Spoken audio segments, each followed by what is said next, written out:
চলো বন্ধুরা, আজ ঘুরে আসি একটু ইতিহাসের পাতা থেকে, মানে বাংলার অত্যন্ত ঐতিহ্যবাহী একটি স্থান মুর্শিদাবাদ থেকে। এই মুর্শিদাবাদ এমন একটি জায়গা যেখানে গেলে এখনো ইতিহাসকে ছুঁয়ে দেখা যায়। ছোটখাটো ছুটি পেলে পরিবারের সাথে গিয়ে ঘুরে আসতে পারো এই মুর্শিদাবাদ। তো আমরাও বেরিয়ে পড়েছিলাম মুর্শিদাবাদ ঘুরতে, এবং মুর্শিদাবাদে কি কি দেখার জায়গা আছে চারিপাশে সেটাই তোমাদের সাথে আজকে শেয়ার করব, এবং সেগুলো কি কি ইতিহাস বহন করে আসছে সেগুলো জেনে চলো একটু আজকে ইতিহাসকে আবার ছুঁয়ে দেখি। তো নমস্কার বন্ধুরা, আমার চ্যানেল বংলেডি সানিতাতে তোমাদের অনেক অনেক স্বাগত। মুর্শিদ কুলি খানের শাসনকালে বাংলার রাজধানী ছিল মুর্শিদাবাদ। সেখান থেকেই এসেছে এই মুর্শিদাবাদ নামটি। ব্রিটিশদের আবির্ভাবের আগে মুর্শিদাবাদ শহরটি ছিল বাংলার রাজধানী। এখনো মসজিদ, সমাধি, উদ্যান সহ নবাবদের স্মৃতি বহন করে চলেছে এই মুর্শিদাবাদ। তো প্রথমেই আমরা চলে গেছিলাম মুর্শিদাবাদের সবচেয়ে দর্শনীয় ঐতিহাসিক স্থান হাজারদুয়ারিতে। ট্রেনে করে মুর্শিদাবাদ স্টেশনে নেমে 10 মিনিট টোটোতে গেলেই পৌঁছে যাবে এই হাজারদুয়ারি। ব্রিটিশ যুগে বাংলার এক বৈশিষ্ট্যপূর্ণ ঐতিহাসিক নিদর্শন হলো এই হাজারদুয়ারি। বিশালাকার এই প্রাসাদে প্রত্যেকটি হলঘর অনুপম সৌন্দর্যের আলোকে সজ্জিত। বাংলার নবাবী আমলের স্থাপত্য কলার এক উজ্জ্বল প্রতিফলন হলো এই হাজারদুয়ারি প্রাসাদ।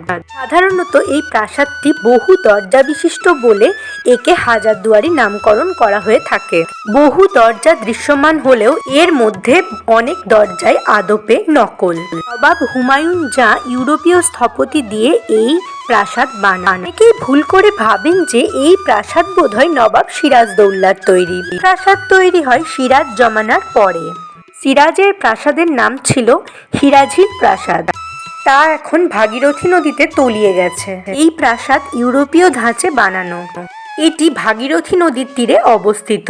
3 তলায় বেগম ও নবাবদের থাকার ঘর, 2 তলায় দরবার হল, ছাগার, অতিথিশালা এবং তলায় নানা অফিস ঘর এবং গাড়ি রাখার জায়গা ছিল।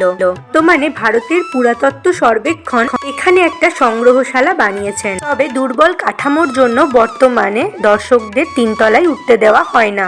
শুক্রবার মিউজিয়াম বন্ধ থাকে। এই হাজারদুয়ারি প্রাসাদের ঠিক বিপরীতে আছে ভারত ও পশ্চিমবঙ্গ তথা এশিয়ার বৃহত্তম ইমামবাড়া। বর্তমান নিজামাত ইমামবাড়াটি 1848 খ্রিস্টাব্দে নবাব মনসুর আলী খান নির্মাণ করেছিলেন। এটি নবাব সিরাজউদ্দৌলা নির্মিত পুরাতন ইমামবাড়া 1842 এবং 1846 খ্রিস্টাব্দে আগুনে ধ্বংস হওয়ার পর নির্মিত হয়েছিল। নবাবী ইতিহাস যেন কথা বলে এই হাজারদুয়ারি প্রাসাদের আনাচে কানাচে। হাজারদুয়ারির প্রাঙ্গণেই আছে বিখ্যাত ঘড়ি মিনার, যেটা তোমরা এখন দেখতে পাচ্ছ। এই ঘড়ি মিনারটি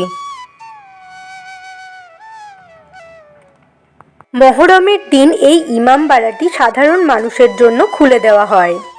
বাকি দিনগুলি এই স্থাপত্য কেবল বাইরে থেকেই দেখতে পাবেন।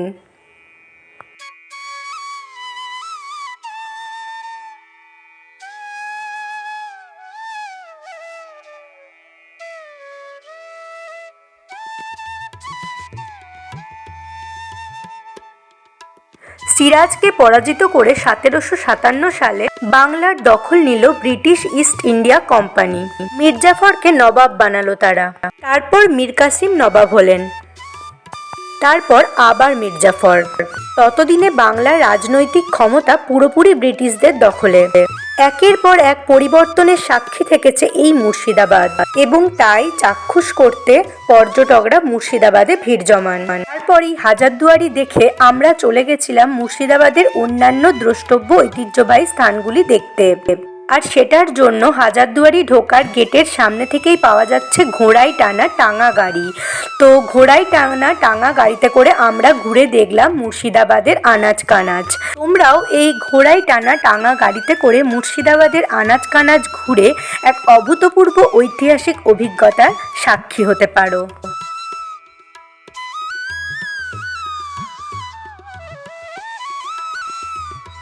পর আমরা রওনা দিলাম কাঠগোলা বাগানবাড়ির উদ্দেশ্যে।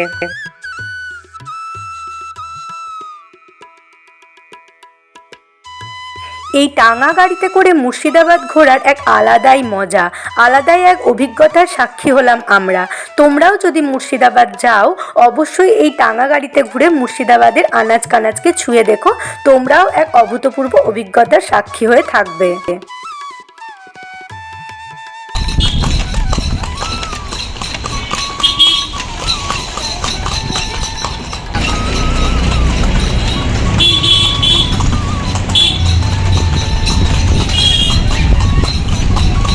পৌঁছে গেলাম আমরা কাঠগোলা বাগানবাড়ি।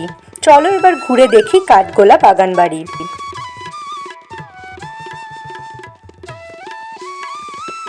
বয়সে বৃদ্ধ হলেও সৌন্দর্যের আঁতুর ঘর নবাবনগরীর কাঠগোলা।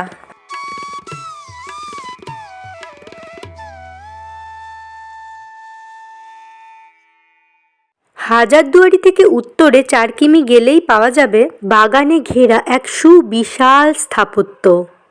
নবাবী আমলে লক্ষ্মীপথ, জগপথ, মহিপথ ও ধনপথ এই 4 বর্গী ভাই নবাবের থেকে এই অঞ্চলটি কিনেছিলেন। উদ্দেশ্য ছিল বিশাল মাপের জৈন মন্দিরের নির্মাণ, কিন্তু ধীরে ধীরে 2500 বিঘা সম্পত্তির মালিক হয় এই 4 ভাই। মন্দিরের সাথে তাই সুসজ্জিত এক প্রাসাদ, চিড়িয়াখানা, সুড়ঙ্গ পথ এসবও তৈরি হয়। সেই সময় এই বিশাল বাগান জুড়ে গোলাপ, জুঁই, চামেলির মতো চমৎকার সব ফুলের চাষ হতো। বাংলায় ফুলের একমাত্র আড়ত ছিল এই কাঠগোলা বাগানবাড়ি।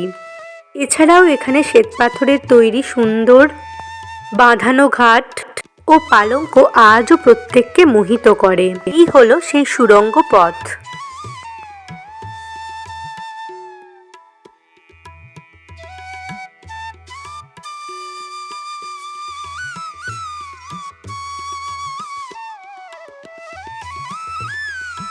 আর এই হলো সেই সুবিশাল প্রাসাদ।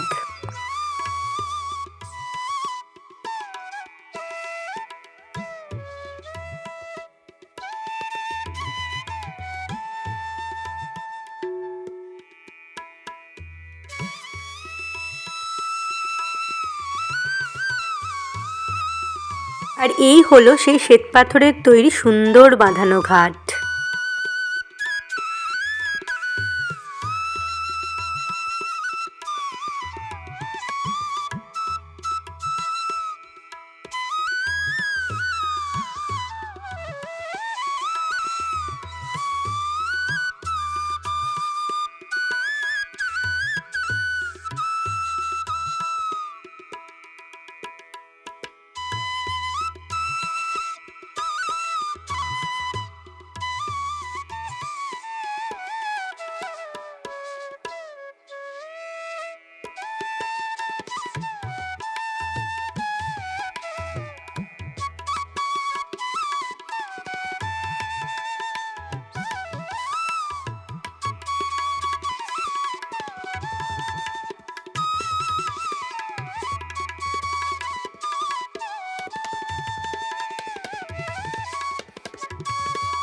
এই হলো সেই জৈন মন্দির।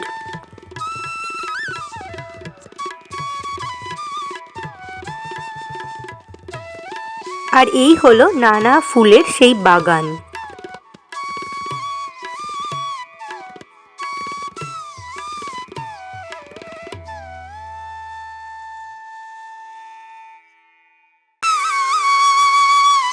আর এই হলো সেই চিড়িয়াখানা।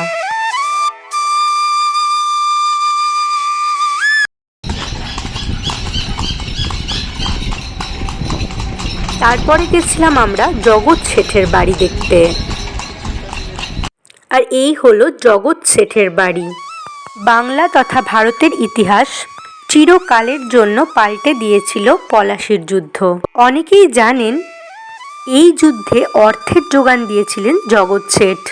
তবে জগৎ শেঠ কোনো ব্যক্তির নাম নয়, একটি পরিবারের উপাধি, যার অর্থ বিশ্বের সওদাগর। জগৎ শেঠদের প্রাসাদ আজও বহন করছে অতীতের সমৃদ্ধি এবং প্রতিপত্তির স্মৃতি। হাজারদুয়ারি থেকে নসিপুর রাজবাড়ির দিকে গেলে পথেই পাবে সেই অট্টালিকা। এখানে দেখতে পাবে টাকশালের ভগ্নাবশেষ, নানা সময়ের মুদ্রা, নথিপত্র, জগৎ শেঠ পরিবারের ব্যবহৃত সামগ্রী।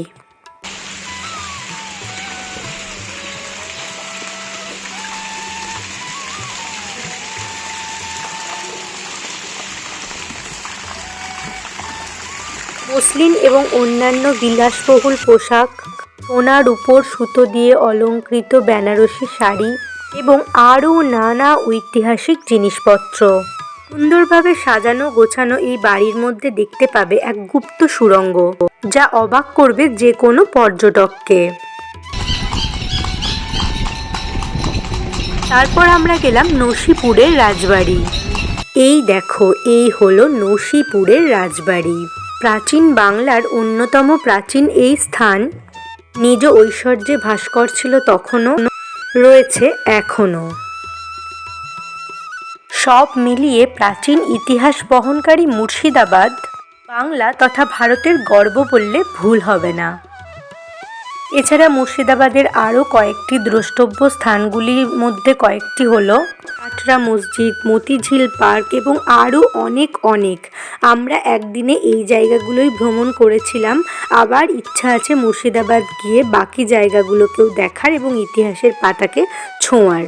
মুর্শিদাবাদে যদি দুদিন ধরে ভালো করে ঘোরো তাহলে গোটা মুর্শিদাবাদই সুন্দরভাবে সময় দিয়ে দেখে নিতে পারবে। এবং আমি বলবো দুদিনের ছুটিতে স্বল্প বাজেটে দারুণ অভিজ্ঞতার সাক্ষী হতে ঘুরে এসো মুর্শিদাবাদ। তো বন্ধুরা, আজ এই পর্যন্তই। দেখা হবে তোমাদের সাথে নতুন আরেকটা ব্লগ নিয়ে। আর আমার এই ভিডিওটা যদি তোমাদের ভালো লেগে থাকে তাহলে প্লিজ লাইক, কমেন্ট, শেয়ার করে দিও। আর আমার চ্যানেলটা সাবস্ক্রাইব করতে ভুলো না কিন্তু। বাই, তোমরা সবাই খুব ভালো থাকো।